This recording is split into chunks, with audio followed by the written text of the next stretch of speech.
কষ্ট স্যার, খুব কষ্ট ভিতর। যদি বুক সিরাপ দেখার হইতো, আমি জীবিত থাকতে দিত।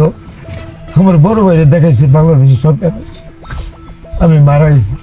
এতে দুঃখ কি আছে পৃথিবী? 2024 সালের জুলাই আগস্ট আন্দোলনের সময় ঢাকার যাত্রাবাড়ি থানায় একটি হত্যা মামলায় মৃত হিসেবে উল্লেখ করা হয় সুলাইমান সেলিমকে। ময়মনসিংহের ফুলবাড়িয়া থানার পুলিশ যখন ঠিকানা যাচাই করতে যান, তখনই সেলিম জানতে পারেন যে তাকে মৃত দেখিয়ে হত্যা মামলা করা হয়েছে। 3 আগস্ট ছাত্র আন্দোলনে যাত্রাবাড়ি কাজা এলাকায় বলে মারা গেছে। কত পুলিশ এই বলে মারা গেছেন।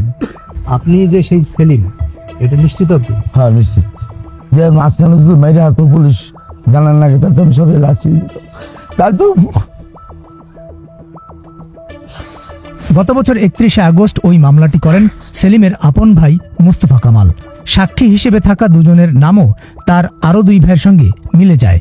নিজেকে জীবিত প্রমাণ করতে তিনি ঢাকার আদালত, ডিবি অফিস ও থানায় 5 বার হাজিরা দিয়েছেন। হ্যাঁ 4 বার গেছি যাত্রাবাড়ি, আর 1 বার গেছি ডিবি।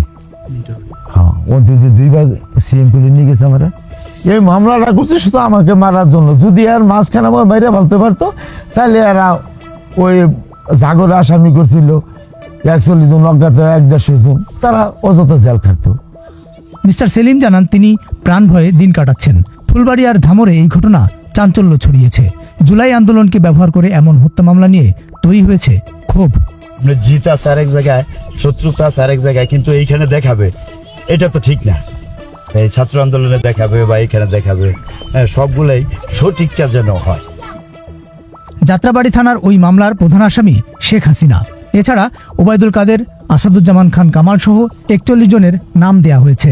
এছাড়া অজ্ঞাত আসামি করা হয়েছে আওয়ামী লীগ ও তার অঙ্গ সংগঠনের আরও 1.5 থেকে 200 নেতাকর্মীকে। যাত্রাবাড়ি থানায় যোগাযোগ করে জানা যাচ্ছে যে মোস্তফা কামালের মামলাটি রুজু অবস্থায় রয়েছে এবং গোয়েন্দা সংস্থা ডিবি মামলাটি তদন্ত করছে। ডিবির তদন্ত কর্মকর্তা জানিয়েছেন, মামলার বাদী এখন পলাতক। সেলিম জীবিত কিনা তা নিশ্চিত হতে আদালত ডিএনএ পরীক্ষার নির্দেশ দিয়েছেন। মানে একজন জীবিত ব্যক্তিকে মৃত দেখিয়ে তারই আত্মীয় স্বজন মামলা করছেন, এটি কল্পনার বাইরে এবং এটি সরাসরি জুলাই আগস্টের শহীদদেরকে চ্যালেঞ্জ ছুড়ে দেওয়ার মতো ঘটনা। জুলাই আগস্ট আন্দোলনের পর ভুয়া হত্যা মামলা দিয়ে হয়রানি এবং রাজনৈতিক উদ্দেশ্য প্রণোদিত ঢালাও মামলা দায়েরের অভিযোগ উঠেছে। সম্প্রতি অভিনেত্রী নুসরাত ফারিয়া একটি হত্যা মামলায় আটক হওয়ার পর সামাজিক যোগাযোগ মাধ্যমেও সমালোচনার ঝড় ওঠে। যারা যারা জড়িত সত্যিকার ভাবে, তাদেরকে আনা উচিত বিচারে এবং দ্রুত বিচার করা উচিত।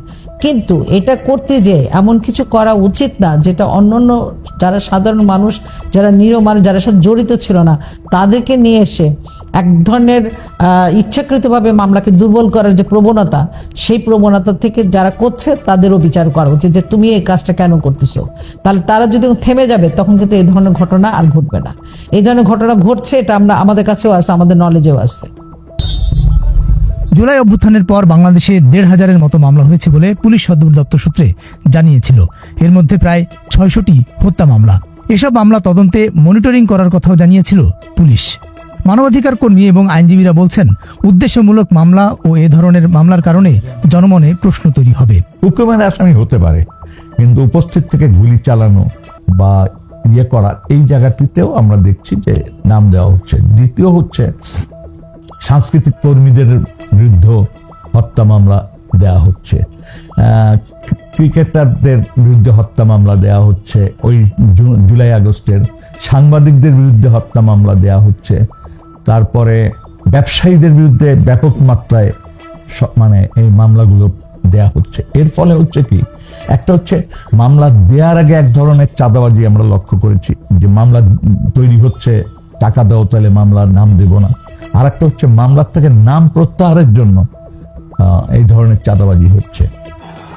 জুলাই আগস্ট আন্দোলনের পর বিতর্কিত হত্যা মামলায় আটক, মব সৃষ্টি, গ্রেপ্তারের পর আদালতের হামলার মতো ঘটনা উদ্বেগজনক হিসেবে দেখেন মানবাধিকার কর্মীরা।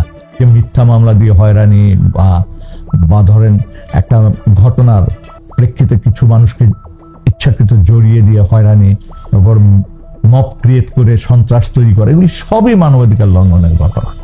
এগুলি যেমন সামাজিক অপরাধ, ফৌজদারি অপরাধ, তেমনি অনেক ক্ষেত্রেই মানবাধিকার লঙ্ঘন হচ্ছে। এটা খুবই আমরা অনেক সময় বলেছি যে মিথ্যা মামলা হয় না, হাজার হাজার লোক সাফার করেছে বিভিন্ন দলের বিভিন্ন ইয়েতে, ঠিক সেটাই যদি আবার পুনরাবৃত্তি হয় তো এটা খুবই দুঃখজনক একটা বিষয়। আইনজীবী এবং মানবাধিকার কর্মীরা বলছেন, সেলিমের মতো জীবিত মানুষকে মৃত দেখিয়ে মামলা সামনে আসায় জুলাই আগস্টের হত্যা মামলাগুলো নিয়ে আরও বেশি সতর্ক হতে হবে। মামলাগুলো যাচাই বাছাই এবং সুষ্ঠু তদন্তের জন্য প্রয়োজনে টাস্কফোর্সও গঠন করা যেতে পারে।